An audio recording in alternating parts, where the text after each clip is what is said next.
പൗലോസ് പറഞ്ഞു, ഞാൻ ആരെ സേവിക്കുന്നു എന്ന് ഞാൻ അറിയുന്നു.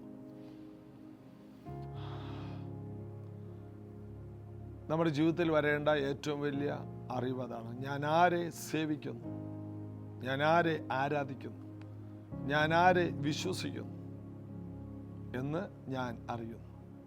ഇന്ന് പലരും ആരെയാണ് ആരാധിക്കുന്നത് എന്ന് അറിയുന്നില്ല. ഇന്ന് ഭൂമിയിലുള്ള പലർക്കും എന്തിനെയാണ് ആരാധിക്കുന്നത്, ആരെയാണ് ആരാധിക്കുന്നത് എന്ന് അറിയുന്നില്ല, ആരെയാണ് സേവിക്കുന്നത് എന്നറിയില്ല. അത് വലിയൊരു അപകടമാണ്. പൗലോസ് പറയാണ്, ഞാൻ ആരെ സേവിക്കുന്നത് എനിക്കറിയാം.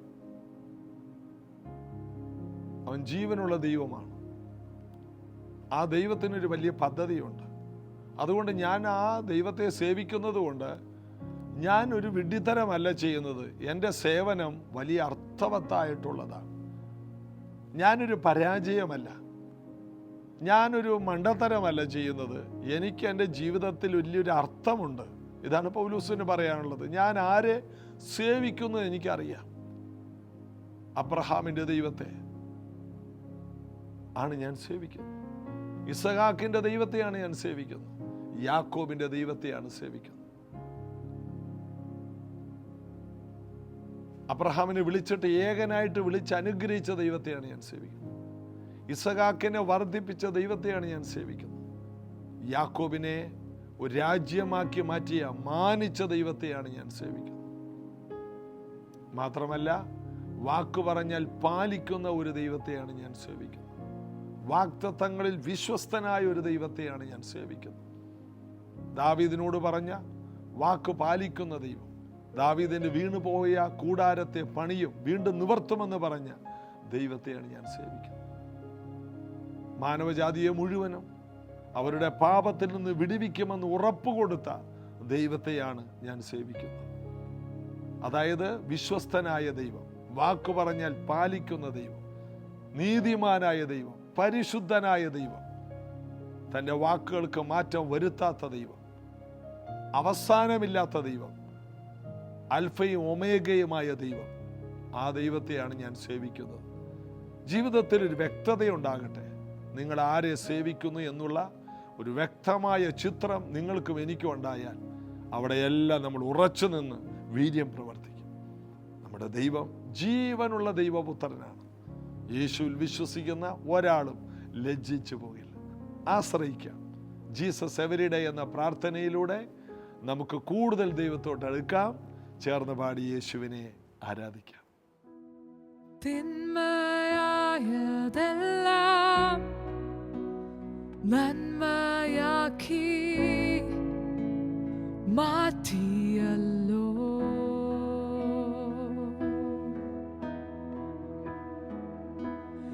എൻ ജീവനിൽ അതിശയം ചെയ്തവനേ, ചെയ്തവനേ, ഹല്ലേലൂയ പാടും ഞാൻ, ഹല്ലേലൂയ പാടും ഞാൻ, ആരാധിച്ചു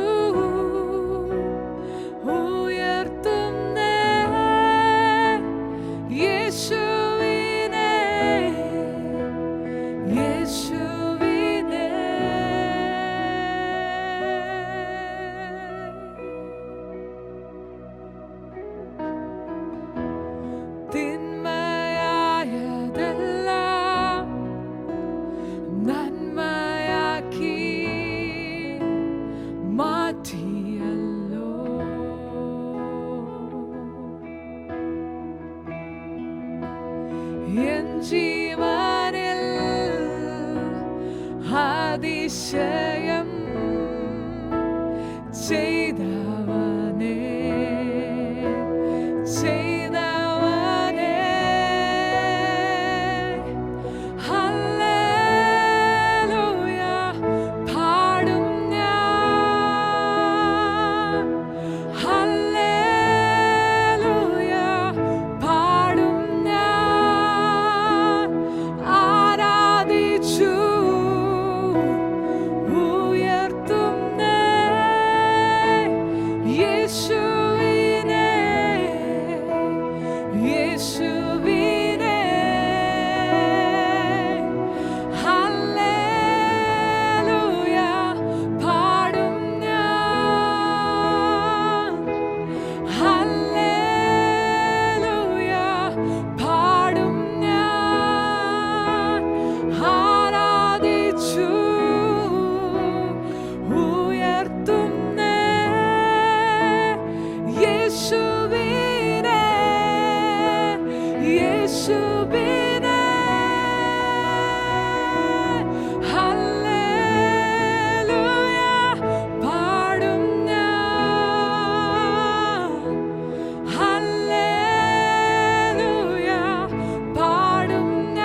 യോഹന്നാന്റെ സുവിശേഷം 8-ാം അധ്യായം 20-ാം വാക്യത്തിൽ അവൻ ദേവാലയത്തിൽ ഉപദേശിക്കുമ്പോൾ ഭണ്ഡാര സ്ഥലത്ത് വെച്ച് ഈ വചനം പറഞ്ഞു.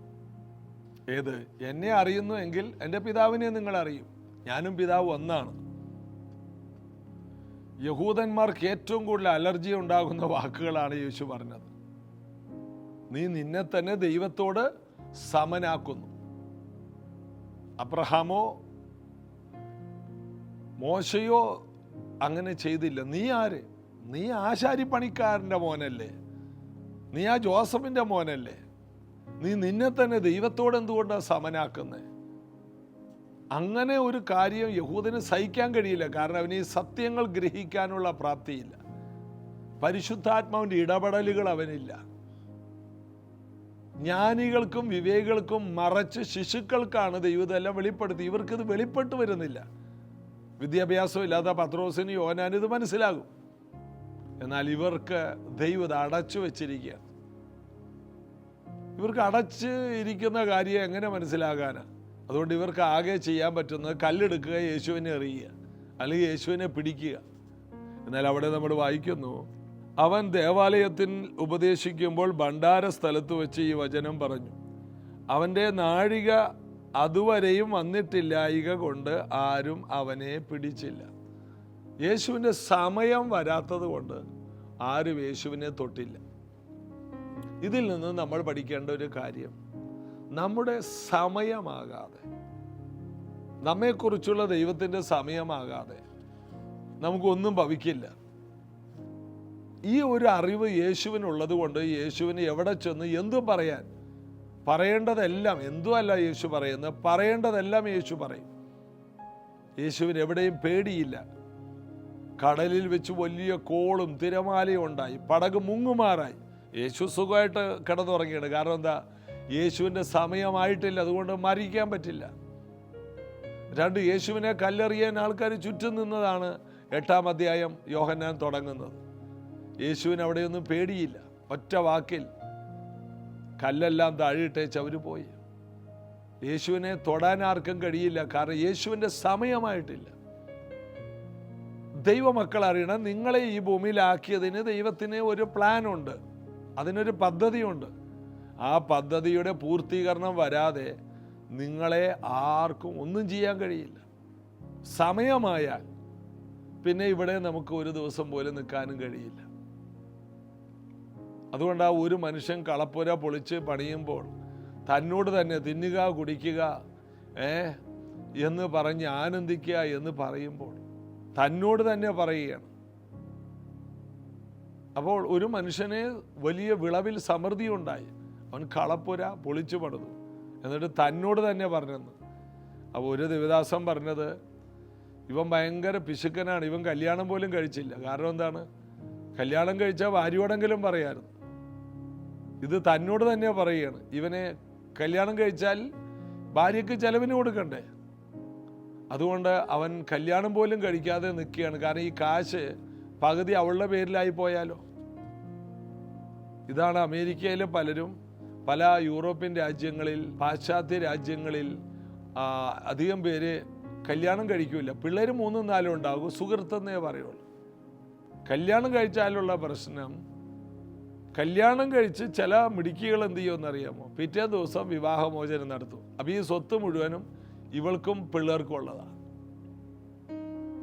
അങ്ങനെ ഒരു നിയമം അവിടെ ഉള്ളത് കൊണ്ട് ഇവർ കല്യാണം കഴിക്കില്ല.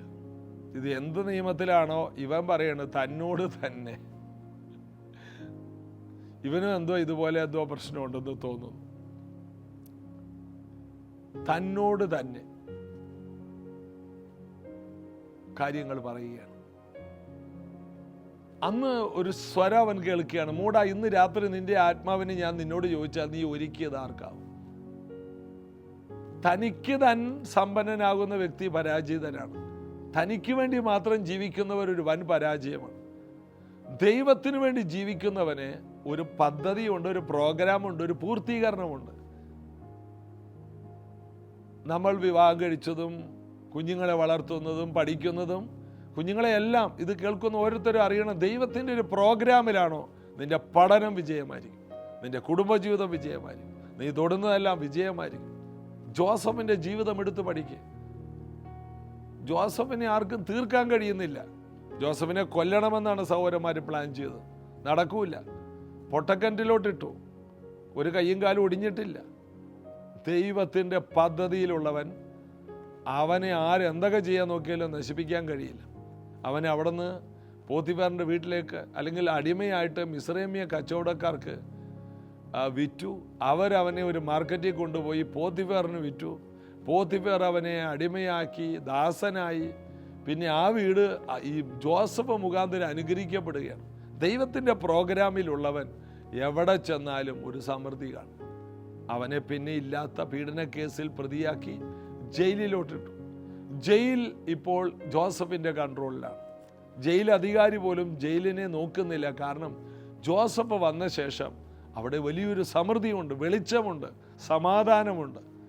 ഇതാ ജോസഫ് അവിടെ നിന്ന് ജയിലിൽ നിന്ന് നേരെ കൊട്ടാരത്തിലെത്തുകയാണ്. ഇപ്പോൾ ജയിലിൽ നിന്ന് കൊട്ടാരത്തിലെത്തിയ ജോസഫിനെ കുറിച്ച് രാജാവ് പറയുന്നു, ഇവൻ്റെ മുൻപിൽ ഇന്ന് ഭൂമിയിലുള്ള ഈ രാജ്യത്തുള്ള എല്ലാവരും മുട്ടുകുത്തുവേ. അവൻ ഈ രാജ്യത്തിൻ്റെ അധികാരിയാണ്. രാജാവ് മോതിര ഊരി ജോസഫിൻ്റെ കയ്യിലിട്ടു. പുതിയ വസ്ത്രം, അവനൊരു വിവാഹ ജീവിതം, എല്ലാം രാജാവാണ് ചെയ്യുന്നത്. രാജാവിൻ്റെ കുടുംബത്തിന് അവൻ പിതാവായി മാറി, സകലത്തിനും അധികാരിയായി മാറി. ദൈവത്തിൻ്റെ പ്രോഗ്രാമിൽ സഞ്ചരിക്കുന്ന ജോസഫ്, അവനെ നശിപ്പിക്കാൻ ആർക്കും കഴിഞ്ഞില്ല. ആ സ്ത്രീക്ക് അവനെതിരെ ഒരു കള്ളക്കേസ് ഉണ്ടാക്കാനേ പറ്റിയുള്ളൂ. സഹോദരന്മാർക്ക് അവനെ വിൽക്കാനേ പറ്റിയുള്ളൂ. എന്നാൽ ദൈവം, കൂടെയുള്ള ദൈവം, അതെല്ലാം ഒരു നന്മയാക്കി മാറ്റി. എല്ലാ തിന്മകളെയും നന്മയാക്കി മാറ്റാൻ മതിയായ ഒരു കർത്താവിൻ്റെ പദ്ധതിയിൽ നിങ്ങൾ പോയാൽ നിങ്ങൾക്ക് ഇന്ന് വന്ന എല്ലാ പ്രശ്നവും നന്മയായിട്ട് മാറും. കടം നന്മയാകും, ജപ്തി നന്മയാകും, രോഗങ്ങൾ നന്മയാകും, നിന്ദകൾ നന്മയാകും. ഇന്ന് അനുഭവിക്കുന്ന എല്ലാ പ്രശ്നങ്ങളും നന്മയാക്കാൻ കഴിവുള്ള ഒരു ദൈവം നമുക്കുണ്ടെങ്കിൽ നമ്മൾ എന്തിനാണ് നിരാശപ്പെടുന്നത്? യേശു നമ്മുടെ കൂടെ ഉണ്ടെങ്കിൽ, യേശുവിൽ വിശ്വസിക്കുന്നവർ ലജ്ജിച്ചു പോകില്ലെങ്കിൽ പിന്നെ എന്തുകൊണ്ട് നമുക്ക് അവൻ്റെ മുഖത്തേക്ക് നോക്കിക്കൂടാ? അവങ്കിലേക്ക് നോക്കിയവർ പ്രകാശിതരായി, അവരുടെ മുഖം ലജ്ജിച്ചു പോയില്ല. യേശു ഈ ഭൂമിയിൽ വന്ന് 33.5 വയസ്സുവരെ ജീവിച്ചതും ഒടുവിലത്തെ 3.5 വർഷം രാപ്പകലില്ലാതെ അലഞ്ഞതും, എത്രയോ പ്രാവശ്യം യേശുവിനെ കൊല്ലാൻ ആൾക്കാർ പദ്ധതിയിട്ടു. എന്നാൽ അവനെ തൊടാൻ കഴിയില്ല. കാരണം ദൈവത്തിൻ്റെ വിലയേറിയ പദ്ധതിയിലാണ് യേശു സഞ്ചരിക്കുന്നത്. ദൈവത്തിൻ്റെ പ്രോഗ്രാമിൽ സഞ്ചരിക്കുന്ന ഒരു വ്യക്തിയെ ദൈവം കൺമണി പോലെയാണ് കാക്കുന്നത്. പീലാത്തോസിന്റെ മുമ്പിൽ പോലും യേശുവിന് പേടിയില്ല. യേശു പറയുകയാണ്, ഞാൻ രാജാവാണ്, എന്നാൽ ഞാൻ ഇപ്പോൾ പിതാവിനോട് ചോദിച്ചാൽ ഒരു 12 ലീജിയൻ പട്ടാളക്കാര് സ്വർഗത്തിൽ നിന്ന് ദൂതന്മാർ വരും. ഒരു 70,000 ദൈവദൂതന്മാര് ഇവിടെ വന്ന് ഈ രാജ്യത്തിന് വേണ്ടി, എൻ്റെ രാജ്യത്തിന് വേണ്ടി ഈ സേവകർ പോരാടുമായിരുന്നു. എന്നാൽ എൻ്റെ പദ്ധതി അതല്ല. ഞാൻ ക്രൂശിൽ മരിക്കണം. കോതമ്പ് മണി നിലത്ത് വീണ് ചാകാതിരുന്നാൽ തനിയിരിക്കും, ചത്താൽ വലിയ വിളവുണ്ടാകും. യേശു ക്രൂശിൽ മരിച്ചതിൻ്റെ വിളവാണ് ഈ ഇരിക്കുന്ന ഞാൻ, ഇത് കേൾക്കുന്ന നിങ്ങൾ. വലിയ വിളവ്. യേശു ശലോമോനേക്കാൾ വലിയവനാണ്. എവിടെ വിതക്കണമെന്നറിയാം, എവിടെ കൊയ്യണമെന്നറിയാം. കണ്ണുനീരോടെ വിതച്ച് ആർപ്പോടെ കൊയ്യാനറിയാം. കഷ്ടതയിൽ വിതച്ച് അനുഗ്രഹത്തെ കൊയ്യാനറിയാം. ഇതാണ് യേശു. യേശുവിൽ വിശ്വസിക്കുന്ന ഒരു വ്യക്തി, ആ വ്യക്തി ഒരു വൻ വിജയമാണ്. എത്ര പേര് അതിന് ആമേൻ പറയും?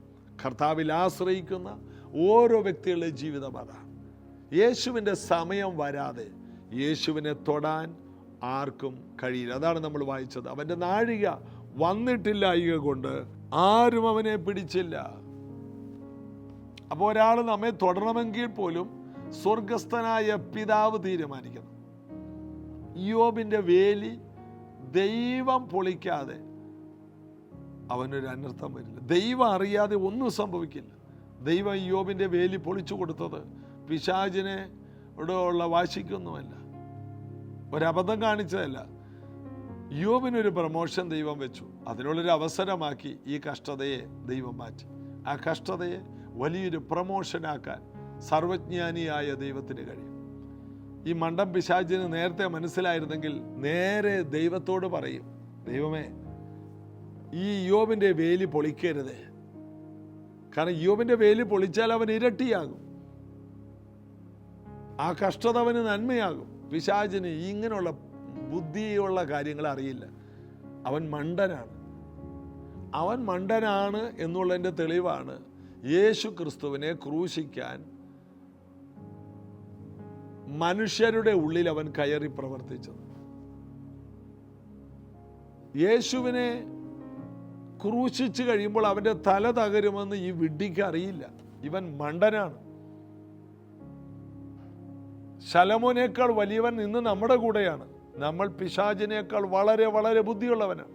അതിൻ്റെ അർത്ഥം സാത്താൻ്റെ തന്ത്രങ്ങളെ നാം അറിയാത്തവരാണ്. അവൻ ഏത് ടെക്നിക്ക് ഉപയോഗിച്ചാലും നമുക്ക് അതിനേക്കാൾ ജ്ഞാനത്തോടെ പരിശുദ്ധാത്മാവിൽ നിറഞ്ഞ് അതിനെ വിവേചിച്ച് മനസ്സിലാക്കി അതിൽ നിന്ന് പുറത്തു വരാൻ കഴിയും.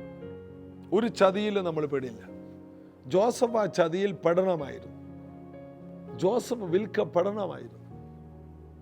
മോശ ഇറങ്ങി ഓടണമായിരുന്നു. യേശു ക്രൂശിക്കപ്പെടണമായിരുന്നു. ഇതെല്ലാം ദൈവത്തിൻ്റെ ഹിതമാണ്. അവനെ തകർത്ത് കളയാൻ പിതാവിന് ഇഷ്ടം തോന്നി. എല്ലാം നന്മയ്ക്കാക്കി മാറ്റാൻ കഴിയുന്ന ദൈവത്തിൻ്റെ കൈകളിലാണെങ്കിൽ നമ്മുടെ എല്ലാ കാര്യങ്ങളും ഭദ്രമാണ്, സുരക്ഷിതമാണ്. അതുകൊണ്ട് കർത്താവിൻ്റെ അമിത ബലത്തിൽ ആശ്രയിക്കാം. ദൈവത്തിൻ്റെ സമയമാകാതെ ആരും നമ്മെ തൊടില്ലെന്ന് ആദ്യം നമുക്ക് നമ്മിൽ തന്നെ ഉറപ്പുണ്ടാകട്ടെ. നമുക്ക് ഒരുമിച്ച് പ്രാർത്ഥിക്കാം. യേശുവിൻ്റെ നാമത്തിൽ ഇന്ന് ഈ വചനങ്ങൾ കേട്ട ഓരോ വ്യക്തികളുടെ ഉള്ളിൽ ഈ ഭൂമിയിലെ ജീവിതത്തെക്കുറിച്ച് വ്യക്തമായൊരു ചിത്രവും അർത്ഥവും ഉണ്ടാകട്ടെ. യേശുവിൻ്റെ നാമത്തിൽ ഇവർക്കെതിരെയുള്ള എല്ലാ പിശാചിൻ്റെ തകർച്ചയുടെ പദ്ധതികളെയും ഞാൻ ക്യാൻസൽ ചെയ്യുന്നു. ഇനി പിശാച് കൊണ്ടുവന്നിരിക്കുന്ന എല്ലാം നന്മയാക്കാൻ കഴിയുന്ന കർത്താവിൻ്റെ കരം ഈ മക്കളെ മാറ്റിമറിക്കട്ടെ. ഇന്ന് അവർ അഭിമുഖീകരിക്കുന്ന രോഗം ഒരു അത്ഭുതമായി അവർ പുറത്തു വരാൻ കാരണമാക്കട്ടെ. ഇന്ന് നേരിടുന്ന സാമ്പത്തിക പ്രശ്നങ്ങൾ, പിള്ളേരുടെ പ്രശ്നങ്ങൾ എല്ലാം ഒരു നന്മയിലേക്ക് അങ്ങ് തിരിക്കുന്നതിനായി സ്തോത്രം. സകലതും നിർണയപ്രകാരം വിളിക്കപ്പെട്ടവർക്ക് നന്മയ്ക്കായി കൂടെ വ്യാപരിക്കുന്നതിൽ എല്ലാം നന്മയാകട്ടെ. അനുഗ്രഹിക്കും. രോഗസൗഖ്യങ്ങളും സാമ്പത്തിക ഉയർച്ചകളും സമൃദ്ധിയും കൃപകളും ഈ മക്കളിൽ വരട്ടെ. അനുഗ്രഹിക്കുന്നു. യേശുവേ, അങ്ങിൽ ആശ്രയിക്കുന്ന ഈ ജനം ഓരോ ദിവസവും അഭിവൃദ്ധിപ്പെടട്ടെ. അവർ പോകുന്ന വഴികളെല്ലാം തുറന്നു വരട്ടെ. യേശുവിൻ നാമത്തിൽ ആമേൻ. കർത്താവിലും കർത്താവിൻ്റെ അമിത ബലത്തിലും നമുക്ക് ശക്തിപ്പെടാം. നാളെ നമുക്ക് അനുഗ്രഹിക്കപ്പെട്ടൊരു സഭായോഗമുണ്ടല്ലോ. രാവിലെ 8 മണിക്കാണ്. നിങ്ങൾ കടന്നു വരണം. അതിനുശേഷം പുതുതായി വരുന്നവർക്ക് വേണ്ടി പ്രാർത്ഥിക്കാൻ ഞങ്ങളിവിടെ ഉണ്ടായിരിക്കുന്നതാണ്. കർത്താവിൻ്റെ വലിയ കൃപ നമുക്ക് വീണ്ടും അനുഭവിക്കാം. വരുന്ന തിങ്കളാഴ്ച വീണ്ടും ജീസസ് എവരിഡേ എന്ന ഈ പ്രാർത്ഥനയിൽ നിങ്ങളെ ഞാൻ കാത്തിരിക്കുന്നു. God bless you. ആമേൻ.